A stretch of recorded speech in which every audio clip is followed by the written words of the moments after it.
Today's video is all about the Christmas treats. Uh-oh, oopsie, we dropped our cookie. And if you're not really into baking, which that's okay, some of us are not, I have the perfect recipes for you. Hey y'all, I'm Valerie and welcome to my kitchen. In today's video, I'm sharing 5 delicious, no-bake, sweet treat recipes you can make for Christmas. And everybody's gonna love them. Okay y'all, let's get started. These gingerbread truffles are definitely gonna be a best ever sweet treat recipe. I'm gonna be using store-bought ginger snaps. If you haven't ever tried them, you need to. They are so good. I put them in my food processor and I ground them into fine crumbs. And you can also put them in a Ziploc bag and beat them with a rolling pin. I ended up using this whole 14-ounce bag, and that gave me 4 cups of cookie crumbs. Now to that, I'm adding 8 ounces of softened cream cheese. I'm using my mixer. You can also use a stand mixer, but I'm just going to mix this until it's well combined. It'll end up being like a crumbly cookie dough. You just want to make sure it holds together and that you can form a ball with it. And you can see there were still a few pieces of cream cheese in there that didn't get completely mixed up, but it does not have to be perfect. I'm using my baking sheet and I'm not putting this in the oven. I just like to use this when I'm making candies and treats and stuff. There's a lot of room on here and I can spread them all out. I'm using my cookie scoop to make sure they're all the same size. And this one holds 2 tablespoons to give you an idea. You're just going to scoop that mixture and roll it into a smooth ball. And you can do these smaller or bigger or whatever you like. Now these are going into the refrigerator to chill for 30 minutes. Okay y'all, I had to show you Lainey, and don't worry, my mom's right behind her holding on to her. She just didn't want to be on camera. Here they are out of the refrigerator. I wish y'all could smell these. Those ginger snaps smell so good. I grew up eating these and they're delicious. And now we're ready to dip these things in chocolate. I'm using Vanilla Almond Bark, but you can also use chocolate. I only used about half of it, about 12 ounces, and I just microwaved it according to the package directions. You're just going to drop those truffles one at a time into that melted chocolate or almond bark. I just roll it around and tap off the excess, and then I place it on my baking sheet. Or you can use a wax paper lined tray, or you can even spread you out some foil and place it directly on the counter. You just want to place them somewhere so they can sit there for a little bit until they're completely set. These do not have to be perfect. And someone mentioned here recently, when you're dipping things like these, she said to use a plastic fork and break out the middle 2 prongs. That makes it a little easier, and then you can throw the fork away when you're done. So I thought that was a really great tip, so thank you for sharing. And I just had to sprinkle these with some sanding sugar. You can also add sprinkles, but you'll want to add those before that chocolate has time to set.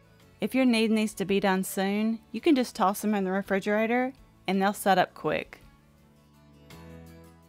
These turned out so pretty, not to mention they were absolutely delicious. And they were almost too cute to eat.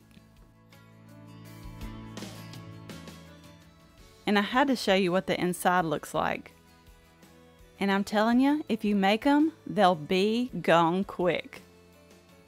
They're a new family favorite. This maple walnut fudge turned into maple pecan fudge. Let me just show you how I did that. I'm using a double broiler, but you could also use a saucepan. You're going to add in 3 cups of white chocolate chips and 1 can of sweetened condensed milk. Whichever way you do it, make sure the heat is on low, because you do not want to burn those white chocolate chips. And make sure you stir it constantly, but it should only take about 5 or 6 minutes. I almost forgot to add in the butter. I'm adding 4 tablespoons. Okay, while that's melting, I'm adding walnuts to this. Well, I was adding walnuts to this, and I got the bright idea to try to toast them up first. I used about 1.5 cups. And y'all know how it is in the kitchen when you're trying to do more than one thing at a time. I was doing everything else and I started to smell something burning, and it was my walnuts. Oh, I was so upset. I know they don't look that bad from here, and I was gonna try to pick them out, but I tasted one and no, it was not good. But thank goodness I had some pecans in the pantry, so I just started over.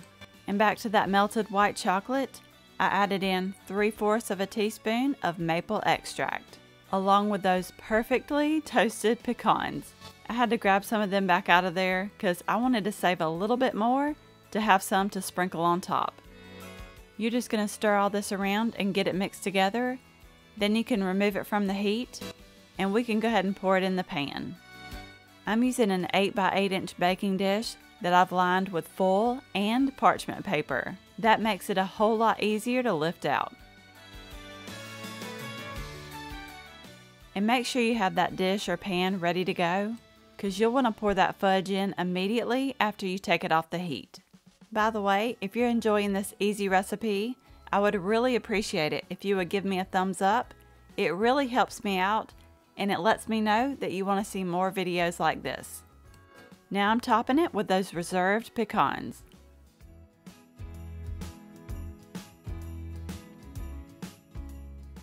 And I tried to gently press them down into that fudge just a little bit. I wanted to make sure they stuck in there good. And you'll want to leave this out on the counter to completely cool. Then you can place it in the refrigerator to chill and set up. This turned out so good. Actually, one of the best fudge recipes I've ever made.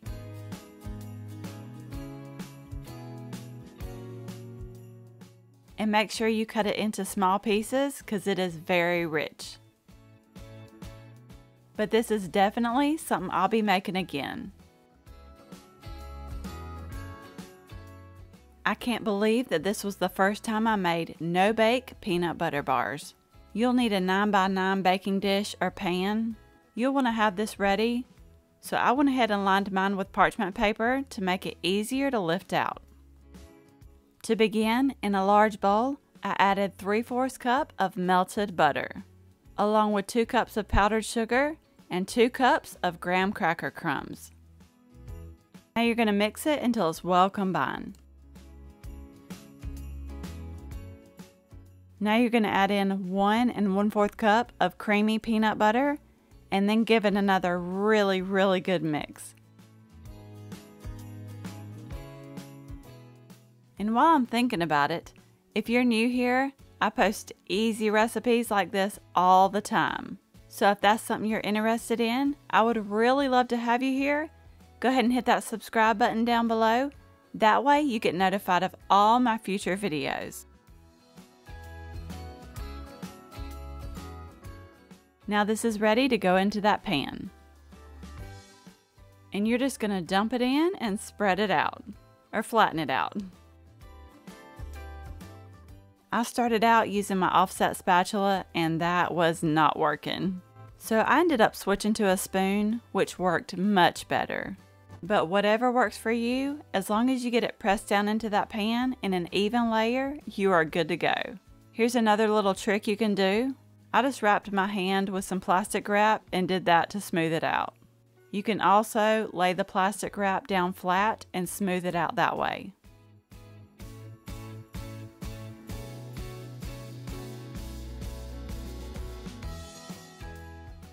Okay, now this goes into the refrigerator to chill while I make the chocolate topping. In a medium-sized bowl, I added 2.5 cups of semi-sweet chocolate chips. I did a full bag and then half a cup from that other bag. I'm also adding 3 tablespoons of peanut butter. Now you're going to melt this in the microwave in 30-second intervals, stirring in between until it's completely melted.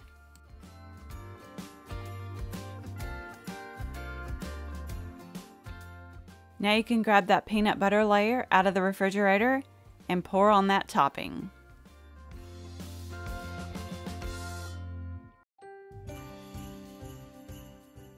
and just do your best to spread it out evenly.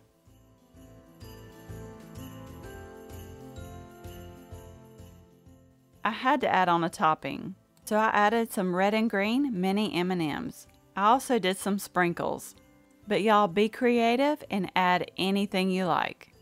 You could even do some chopped up Reese cups or a chopped up Butterfinger, or leave it plain. Whatever you decide, it's gonna be delicious. And I had to press those M&Ms down just to make sure they stuck.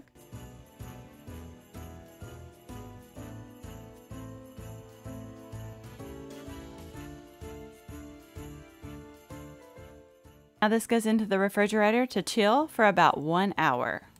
Then you can cut it into small squares and eat it all up. This was so good. It was definitely a 10 out of 10. It was also so much easier than making peanut butter balls. This is also one I'm not just going to make for Christmas. I will definitely make it all year long. I'm telling you, my whole family loved it. This pecan pie dip is one my daddy wanted me to try, so I definitely had to do this. In a large saucepan, I added 3 tablespoons of butter, along with half a cup of brown sugar, 1/3 cup of corn syrup, and 3/4 cup of chopped pecans. You're going to give that a really good stir and let everything go ahead and begin to melt. Almost forgot to add the egg, and I almost messed up here. I added 1 egg and 1 tablespoon of vanilla. Yes, I almost cooked that egg there. Well, it pretty much did. But I stirred it and stirred it and stirred it some more, and I think I saved it. I let that come to a simmer, and when everything was melted, I removed it from the heat and set it aside. We're going to get started on the bottom layer for this dip. In a large bowl, I added 8 ounces of softened cream cheese. I also added 1 cup of powdered sugar. Now you're going to mix this together before we add in the last ingredient. I'm adding 4 ounces, half a container there, of Cool Whip. Then you're going to mix until combined.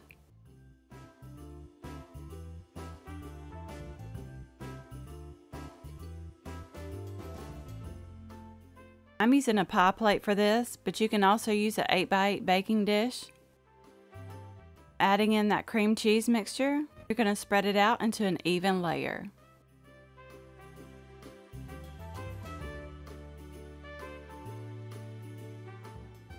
We're topping this with that pecan mixture we made up just a little bit ago. You'll want this to still be warm.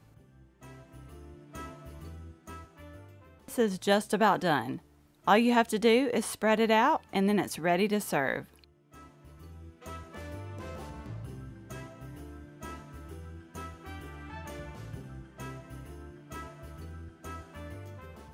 You can serve this with apples, but I decided to serve mine with graham crackers.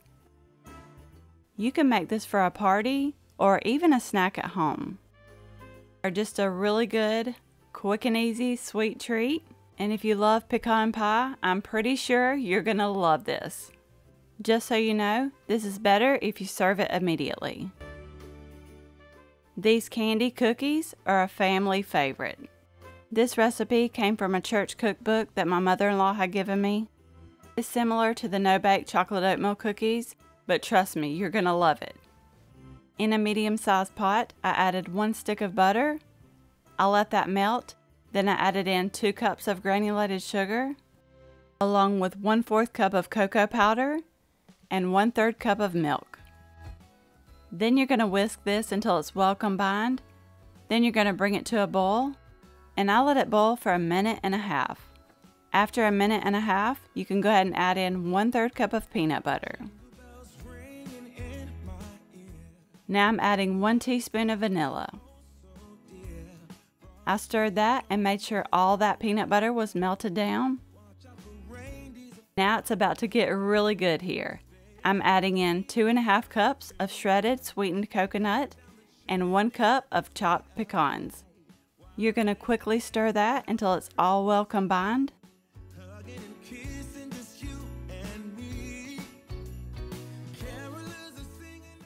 Go ahead and remove it from the heat and head over to the counter. And I'm just using a cookie scoop to drop it by the spoonfuls or by the scoopfuls onto some foil. And you do want to work quickly here because they will start to set up fast.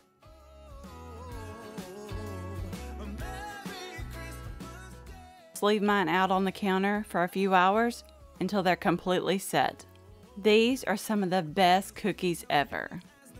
By the way, now that Christmas is here and almost gone, what recipes do y'all want to see next? I'm curious. I really hope you give these a try. I think you'll love them. We really hope you enjoyed this video. You may also like these. Don't forget to subscribe down below for more easy recipes. We hope you have a very Merry Christmas, and I will see you in the next one.